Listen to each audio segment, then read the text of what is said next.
Oh hey, if you like preserving furniture and saving thousands of dollars in the process, you're gonna love today's episode.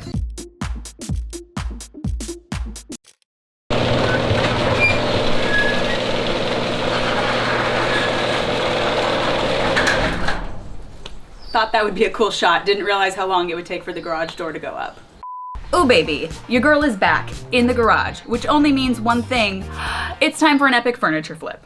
So this coffee table is going in a very epic, very drastic, very exciting upcoming makeover. And originally I had wanted to swap this coffee table, but the owner told me that this is the coffee table she loves. It's the size she needs. Of all the places in her house, it's where she kind of sits and works most. And therefore, we're not gonna get rid of well-loved, well-used furniture, but we are gonna give her a new look so that she not only complements the new design, but maybe even becomes the star.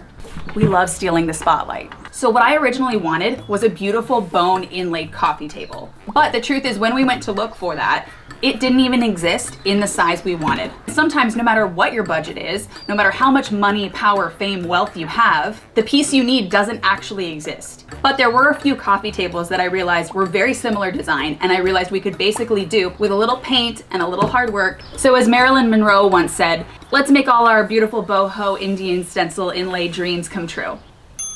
Step one, we're gonna take her apart. I don't have the right size Allen key attachment for my drill, so I have to manually do this. I will say I love the DIY community, but why are we not using more electric screwdrivers, you guys?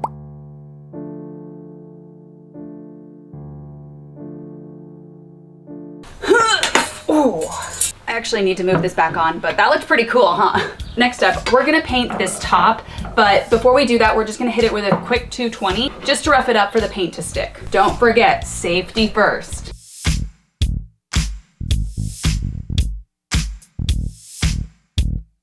It's the final wipe down. It's actually just the first, but you know. And now, it is paint time, and today we are going in with our elegant, our sexy, our classic little black dress, which is Krylon chalk finish in black.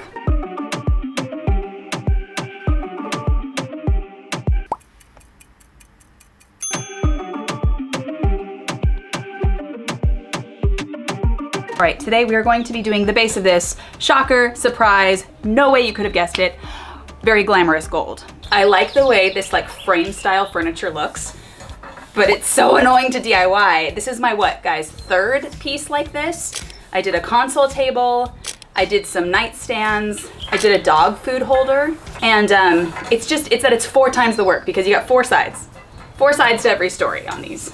In the past, I've spray painted things, but this time we're gonna do rub and buff. Now, you guys might recall, I used rub and buff on a light recently and it didn't go well. And I realized that my problem was that it was kind of old, and I realized like I didn't mix it well, and so it was coming out kind of weird and chunky. But today we have 2 fresh, beautiful rub and buff options. I think I'm gonna go antique gold, but I'm gonna test both on the bottom of this so that we can see the color comparison and see if that's really what we want to bring into our life, emotionally and energetically.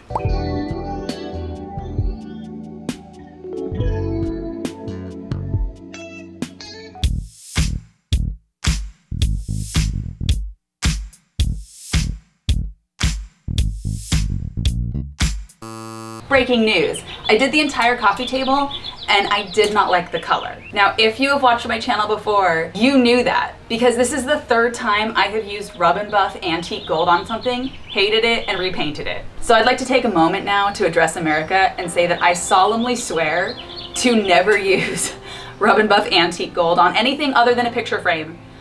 Because for me, in this house, in this time period, in this era of my life, it never ever works. So I sanded the entire coffee table down and I counted it up, and that means that I sanded down 48 individual segments. And now I'd like to take another moment to address America and say that I solemnly swear to not work on a frame piece like this for a really long time. At this point, I think that this Rust-Oleum metallic gold is my life partner, my lover, the mother I never had, the mother I do have.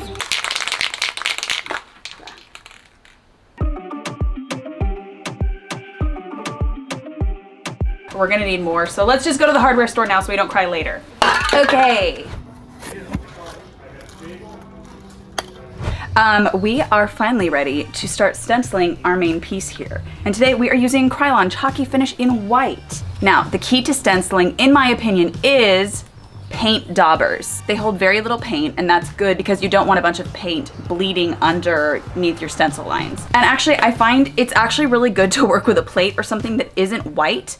That way, when you are daubing, you can actually see like how much paint is coming off of it. So I have a bunch of different stencils in my kit, and we're just gonna kind of start to freestyle this design. We're gonna go over this entire pattern, but right now we just wanna make sure we have as crisp and clean lines on the edges as we can get. Are you guys as nervous as me? Okay, cool.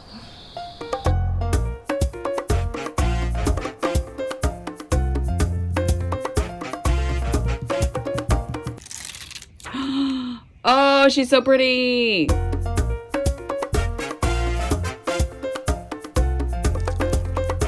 And now I'm just trying to figure in, mix and match what I want to put in next. And the most important thing is to keep everything symmetrical.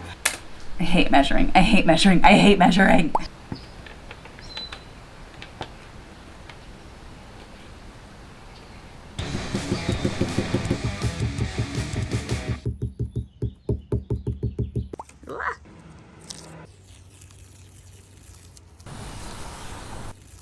Here we are. We have our lines drawn and we're gonna fill in these alleys and then we're gonna go in and do some really cool handwork.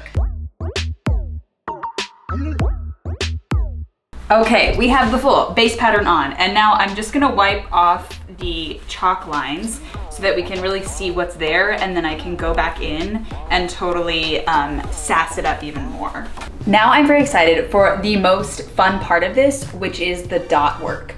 If you look at a lot of these beautiful hand-painted pieces, they have a lot of intricate dot work that is very gorgeous. And so for this task, I have actually finally bought not only 1, but 5 million different dotters. And these are actually for nail art, but they are finding the perfect use for this.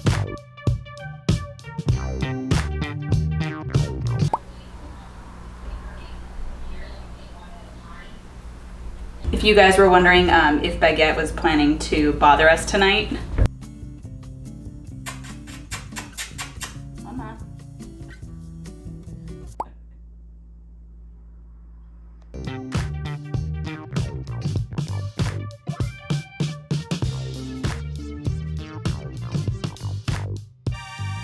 And I did decide to add a bunch of tiny ones into this design, and they're really tiny, but it looks so beautiful and intricate. You know, and you know, we'll see how quickly we can get them all done. I mean, do you see how small? Guys, why do we have to have creative inspiration? So I guess what I'm saying is never be inspired, never be creative, don't do anything. It is yet a new day. I have second coated this entire thing. I'm so happy I did it. It looks beautiful. And now we are simply going back in with the black just to clean up some lines, and we are so close to this being done.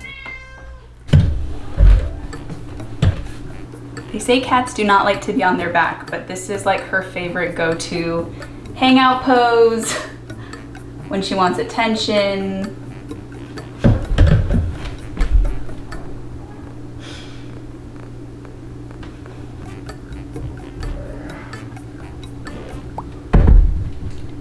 Last step, we are going to top this with my classic Ultimate Polyurethane Varathane crystal clear finish. We're painting in my mom's living room because I am standing in the garage. I have items drying in my own living room, and sometimes you just gotta do what you gotta do.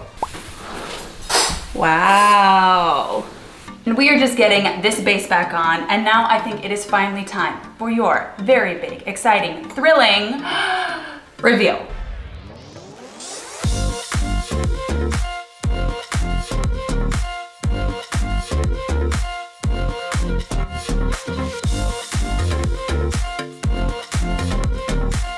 You guys, that coffee table was truly a journey, but it was so worth it, and I cannot wait for you guys to see it in the actual makeover space. So stay tuned for the makeover that this is going in. Like and subscribe if you want to like and subscribe. And until next time, I'm entirely exhausted from doing that, so I'll see you next week. Bye.